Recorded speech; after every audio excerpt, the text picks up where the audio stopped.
56 years old. Mayor, nabanggit mo kanina yung below the belt, yung kapalit ng pagpasok mo sa ICI dahil dun sa mga tennis sa project. Yeah. Hingi lang kami ng more details doon. Sino yung nasa likod noon, or may idea ba kayo bakit ganun, Mayor? Well, siguro ayoko nang balikan, ano? Pero yung pagkakagawa kasi nung pag-hold nung press conference na yun, okay na yung ibang mga issues eh. Yung I'm not an investigator, I'm just an advisor. Maski na kinontradict na nila yung mga sarili nila, pati yung I don't have authority over the PNP. Eh, kailangan ko sila, di ba? As investigator. Kailangan ko, I cannot do it alone. Thousands of cases yan eh. And I don't have the reach. I cannot just simply go around and do my own investigation without the help of the Philippine National Police. Kailangan natin, kasi gusto nating malaman ano yung totoo and file cases. So, di ba, kailangan natin lahat ng mga pwedeng tumulong. PNP, lahat ng investigating bodies, kailangan natin lahat. Pati na rin yung mga lawyers. Ang daming nga gustong tumulong na lawyers, mga civil engineers. Pati nga mga technical, mga standards na technical, mga testing centers. Ang daming gustong tumulong para lang, parang malaman lang talaga natin at dapat maayos ang investigasyon.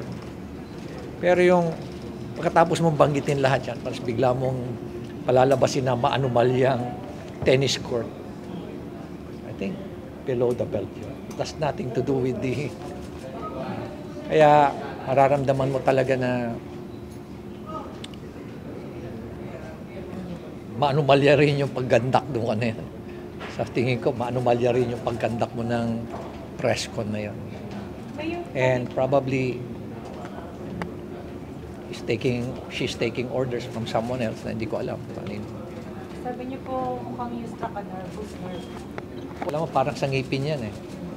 Maya-maya, pag nagpapalinis ka ng ngipin, tapos biglang may na tinamaan na nerve, bigla kang mapapaaray. Sino kaya yun, sir? Siguro,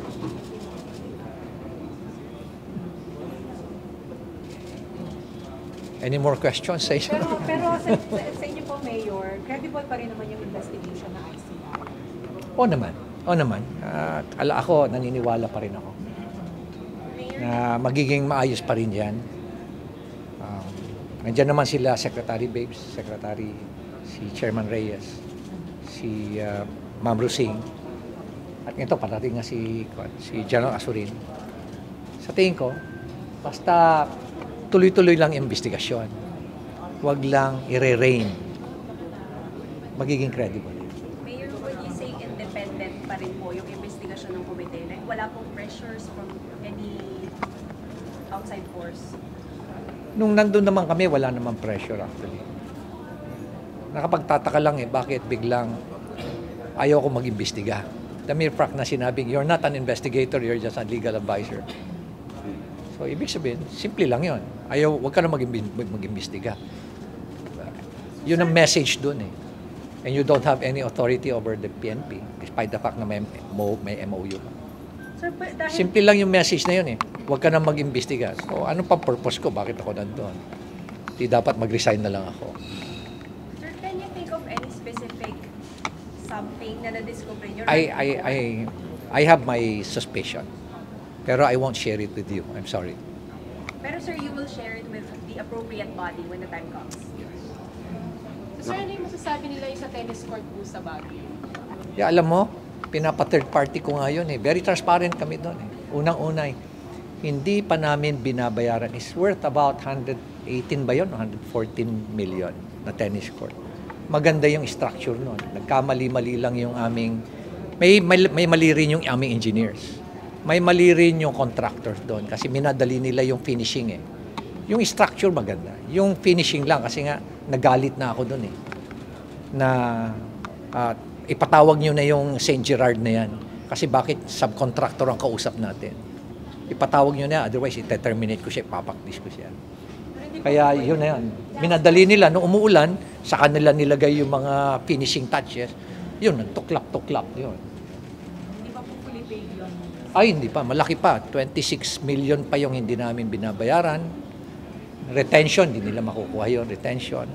Meron silang liquidated damages. Umabot na nga ng 5 million. Pero supposedly, At 20,000 per day. That's 600,000 per month. Almost 700. So, ilang buwan na liquidated damages siya. Alam mo kung sabi nga ni Diskaya nung nakausap namin sila noon sabi niya, ngayon lang siya, bihirang-bihira daw siya makamit ng LGU na walang hiningi sa kanya. pero nakuha po yung project through bidding. Ay, very open yan. Very transparent yan. Walang kaduda-duda yan. Sa Baguio kasi bawal Bawal kang magkarga doon.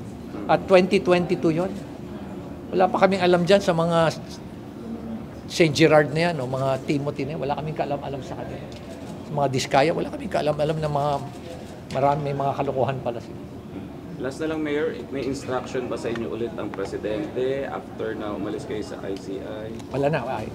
Wala na akong communication with the President. Pero sir, tingin niyo dapat maging transparent and open na ba ang ICI sa investigasyon? Tama naman yun na kailangan talaga i-open nila para at least walang pagdududahan.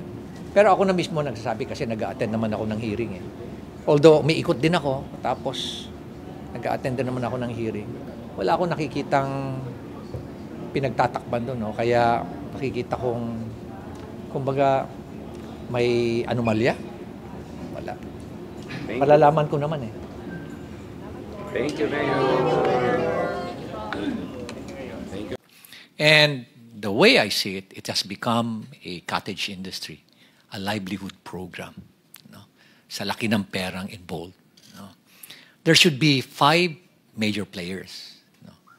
Yung funder, which usually yung mga lawmakers, the DPWH at yung mga contractors, local government at yung community. Pero in is out, yung last dalawa.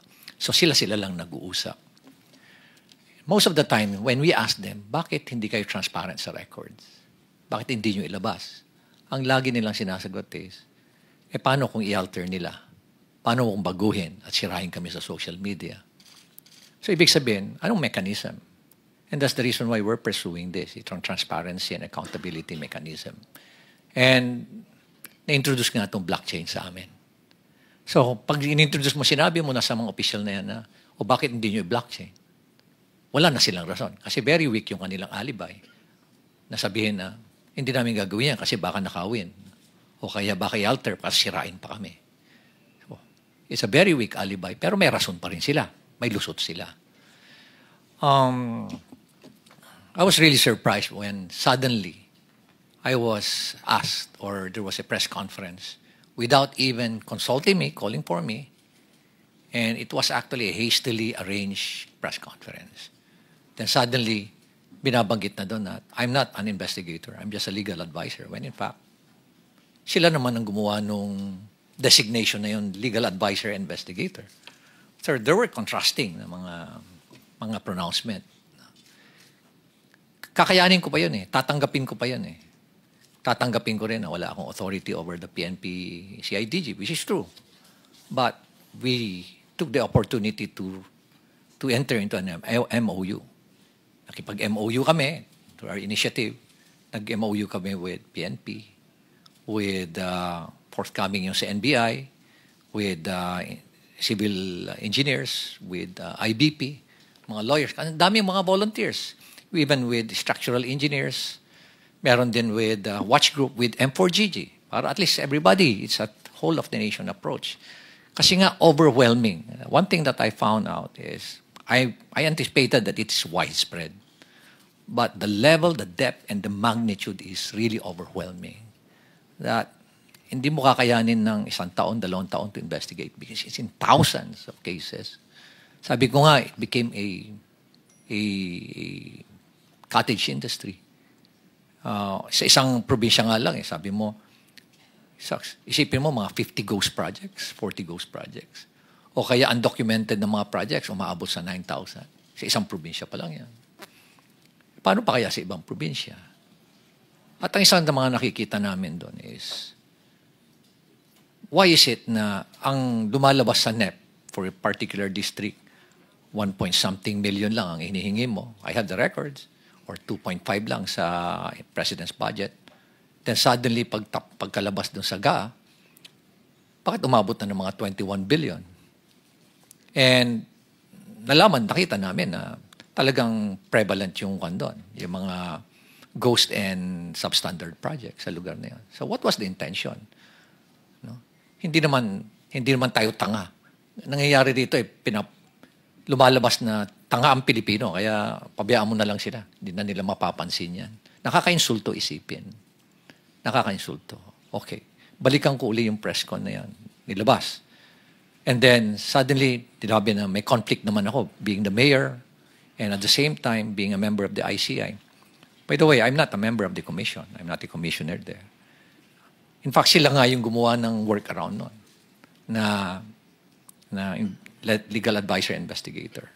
Pero inis out na ako doon eh. Tinanggal na nila lahat. And then suddenly, here comes a below the belt naman na accusation na dahil merong project si Diskaya doon at maanumalyang tennis court.